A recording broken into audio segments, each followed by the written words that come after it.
Have you ever found yourself in a situation where you just couldn't understand the other person's perspective, no matter how hard you tried? Maybe it was a colleague, a client, or even a loved one. We've all been there, and it can be frustrating and even damaging to our relationships. But what if I told you there was a simple and powerful tool that could help you bridge that gap and gain a deeper understanding of the perspectives and interactions between two entities? Allow me to introduce you to the perspective window. By providing a structured framework for analyzing perception and communication, it can help us navigate those tricky situations and find common ground. Additionally, it can improve collaboration and prevent misunderstandings before they occur.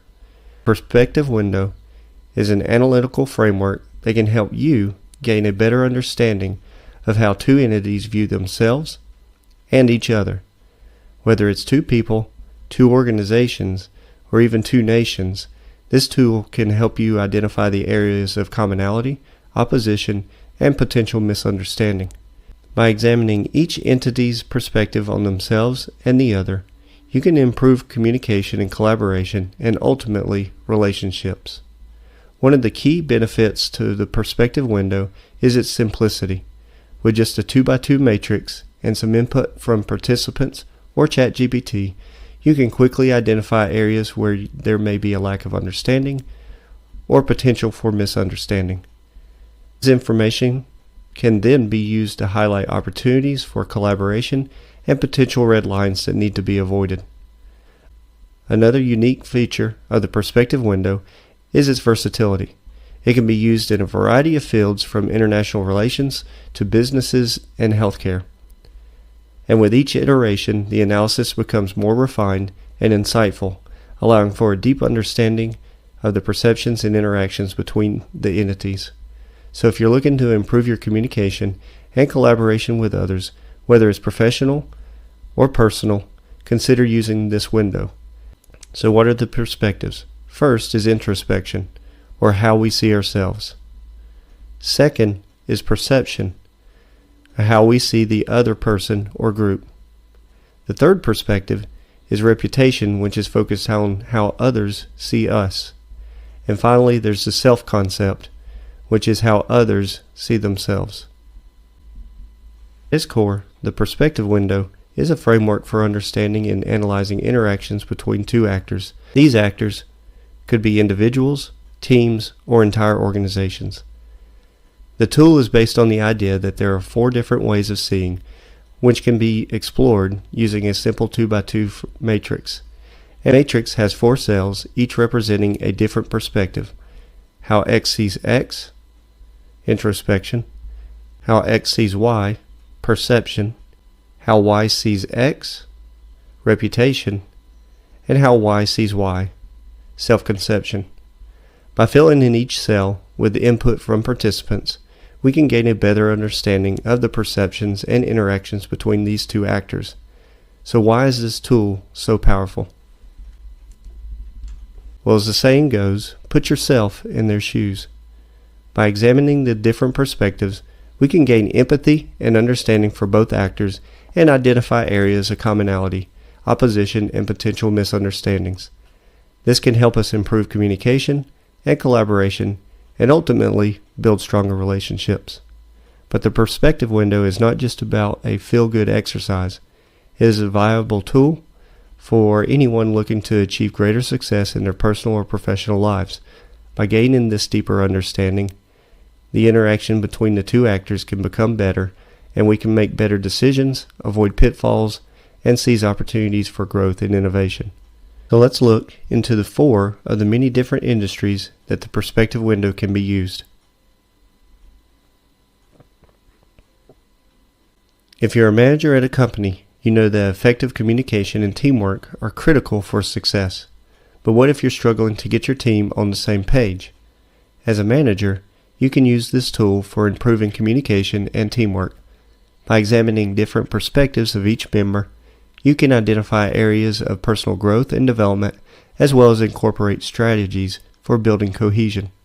One way to use the tool is to hold a brainstorming session with your team, asking each member to provide input on the 4 different perspectives. This can help identify any potential misunderstandings and areas where the team members are not seeing eye to eye. With this information, you can then work on developing strategies to improve communication and build your team. By gaining a deeper understanding of each team member's perspective, you can also create a more inclusive work environment where everyone feels valued and heard. Academics and researchers face unique challenges when it comes to understanding and analyzing perspectives of others. As a researcher, you might use the perspective window to reflect on your own biases, assumptions, and values as they relate to your research. By seeking feedback from colleagues and filling in the different perspectives, you can gain a different understanding of the perceptions and interactions within your field of study. One of the benefits is that it can help you identify areas where there are still questions, limitations, or uncertainties in your research. The tool can also help you avoid potential biases or assumptions that may affect research outcomes. In the military, effective communication and collaboration between allies can mean the difference between success and failure. But what if you're struggling to understand those allies and their perspectives? As a military leader, you might use the perspective window to reflect on your own biases and assumptions and seek feedback from allies to help create a better understanding and gain mutual support from each other. One key benefit is that it can help to expose more effective ways to convey information. By gaining a deeper understanding of the different perspectives, then you can tailor your communication style to better fit the needs of your allies and avoid those misunderstandings. The tool can also help build trust and respect between leaders by demonstrating a willfulness and willingness to understand and respect perspectives. You can build those stronger relationships.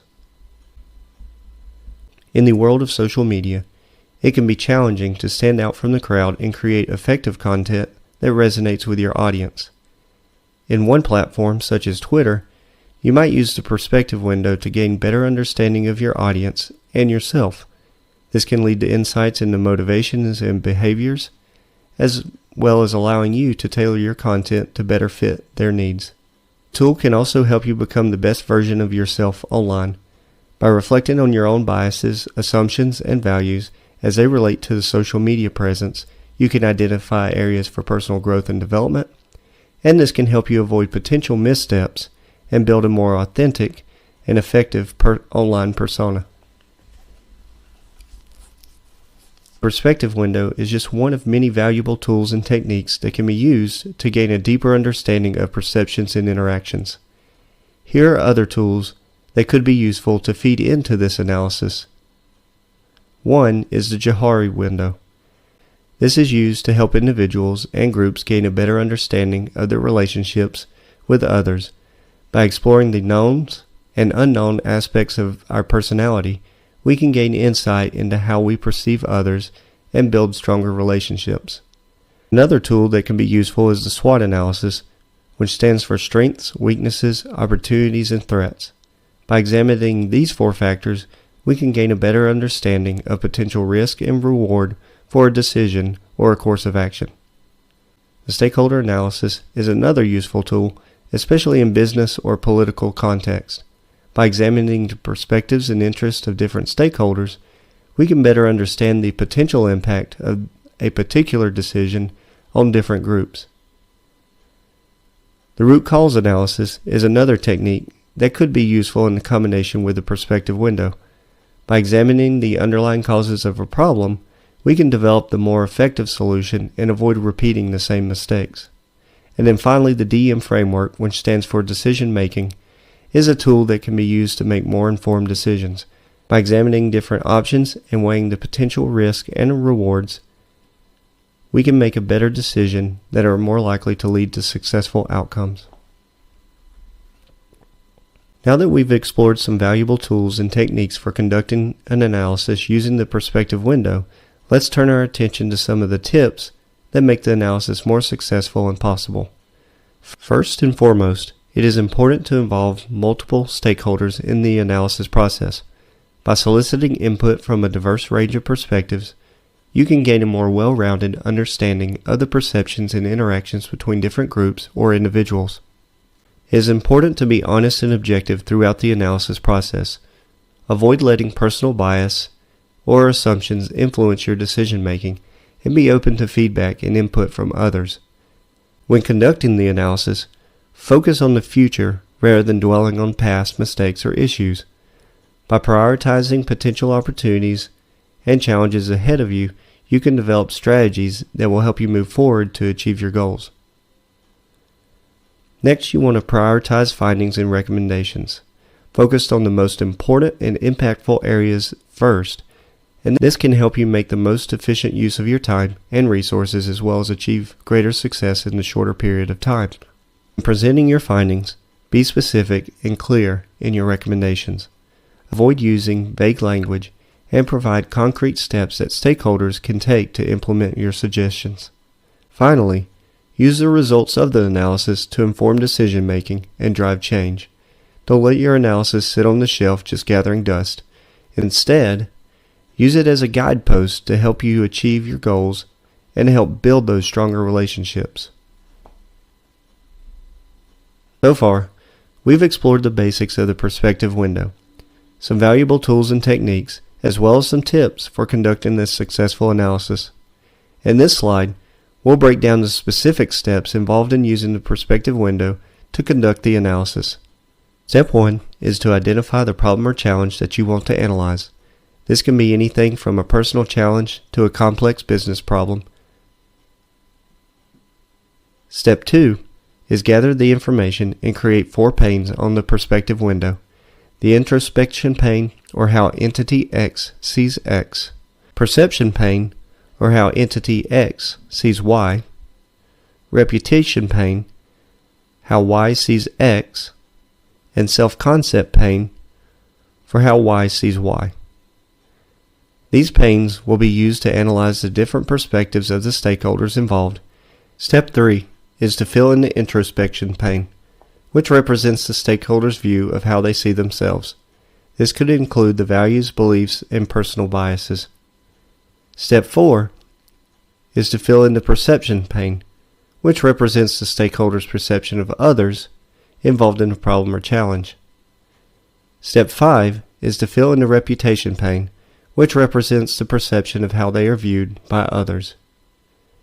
Step 6 is to fill in the self-concept pane, which represents the other's perceptions of themselves. In Step 7, analyze the data collected from the 4 panes. Look in the areas of commonality, opposition, and potential misunderstandings between the stakeholders. And then finally, in Step 8, develop a plan based on the analysis, prioritizing the most important and impactful areas to identify strategies to improve communication and collaboration. In this slide, we'll be focusing on the introspection pane. This pane represents how X sees X and is focused on the individual's thoughts and feelings about themselves. By examining this pane, individuals can gain a deeper understanding of their values, beliefs, motivations, strengths, weaknesses, and any fears or doubts that they may have about themselves. To better understand introspection, there are some questions that you might ask yourself. What are my values and beliefs? What are my strengths and weaknesses? What are my goals and motivations? How do I see myself in relation to others? By reflecting on these questions and filling in this pane, individuals can gain an insight into themselves and their own perceptions. And below are a few examples of the areas in which we can look at to better understand ourselves, identify areas in which we need to focus on for personal growth and development. In this slide, we'll focus on the perception pane. This pane represents how X sees Y and is focused on the individual's thoughts and feelings about others. By examining this pane, individuals can gain a better and deeper understanding of their biases and assumptions about others and how they perceive the strengths, weaknesses, and relationships between different groups of people. To better understand perception, here are some questions that you might ask yourself. How do I see others in relationship to myself? What are the qualities and characteristics I value in others? How do I respond to different types of people and personalities? How do I perceive intentions and motivations of others? And what biases or assumptions do I have about others? By reflecting on these questions and filling in the perceptions pane, individuals can gain an insight into their biases and assumptions of others. This will help them identify any negative or unhelpful patterns that may be impacting their perceptions and work to address those biases by developing a more open and accepting perspective. Below are a few examples which can lead to greater collaboration and cooperation between the individuals and groups. Now, we'll focus on the reputation pane. This pane represents how Y sees X and is focused on how others see you. By examining this pane, individuals gain a deeper understanding of how they are perceived by others and the qualities and characteristics that others value in them. To better understand reputation, here are a few questions you might ask. How do others perceive me? What are the qualities and characteristics that others value in me? How do others respond to me and my personality? How do others perceive my intentions and my motivations? And what biases or assumptions do others have about me? By reflecting on these questions and filling in the reputation pane, you can gain greater insight on how others see you, and this will help you identify any negative perceptions or misunderstandings that may be impacting your reputation at work, and to help you address those issues and improve your reputation. Below, you'll find a few examples to help you navigate the reputation pane. Last is the self-concept. This refers to how others see themselves. It includes their values, goals, motivations, strengths, weaknesses, and any fears or doubts that they may have about themselves. When using the perspective window to examine self-concept, here are some questions that can help you better understand. How do others see themselves? What are the qualities and characteristics that others value in themselves?